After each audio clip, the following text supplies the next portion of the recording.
एक महान दार्शनिक ओशो, जिनके हम लोग नहीं, इवन पूरी दुनिया मुरीद थी। उनके बारे में अगर कुछ कहाने को भी कहा जाए तो लगभग दिए को रोशनी दिखाने जैसा होगा। लेकिन अगर ओशो होते तो ये कहानी कुछ ऐसे कहते।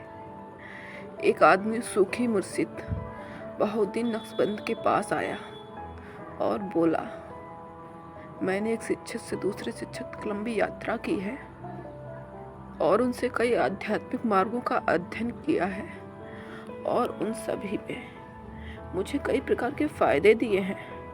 मैं अब आपके शागिर्दों में शामिल होना चाहता हूँ ताकि आपके ज्ञान के कुएं से अपनी जिज्ञासा शांत कर सकूं।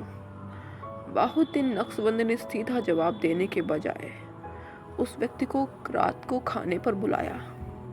यह सूफी गुरुओं का खास तरीका होता है कि वे शब्दों के जरिए नहीं समझाते, वरन एक माहौल तैयार करते हैं जिससे शिष्य सीख ले सके।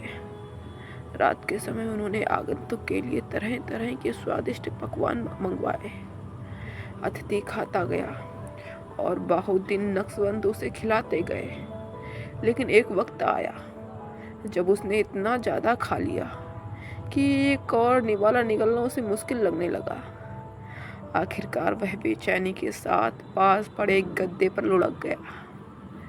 उसके हालात देखकर बहुद्दीन ने उसे संबोधित किया, जब तुम मुझसे मिलने आए तब तुम बिना हजम किए उपदेशों से भरे हुए थे, जैसे इस वक्त तुम स्वादिष्ट भोजन से भरे हुए हो। इसके कारण अभी तुम बहुत बेचैनी अनुभव कर रहे हो। यह भोजन तुम्हारे लिए बोझ बन गया है, पोषण नहीं।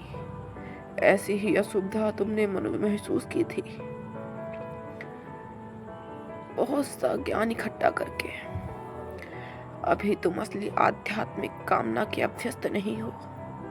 तुम्हें जो बेचैनी हो रही थी उसकी तुमने ऐसे ही व्याख्या की, यह ज्ञान पाने की भूख है।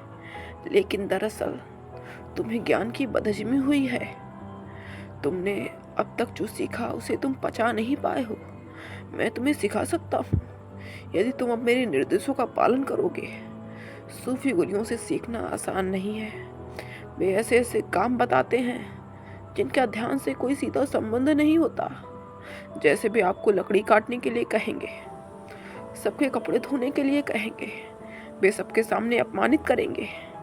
वे इतनी कठोरता से पेश आते हैं कि शिष्य के अहंकार को बड़ी चोट पड़ती है। वह सोचता है, भला इसका ज्ञान से क्या संबंध। लेकिन इस सब से गुजरने के लिए जो तैयार होता है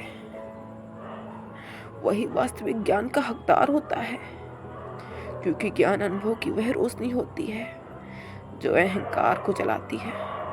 भौतिक ज्ञान कोई ज्ञान नहीं है। ज्ञान अगर शब्दों के रूप में बना रहे तो उसमें हाजमा बिगड़ना सुनिश्चित है।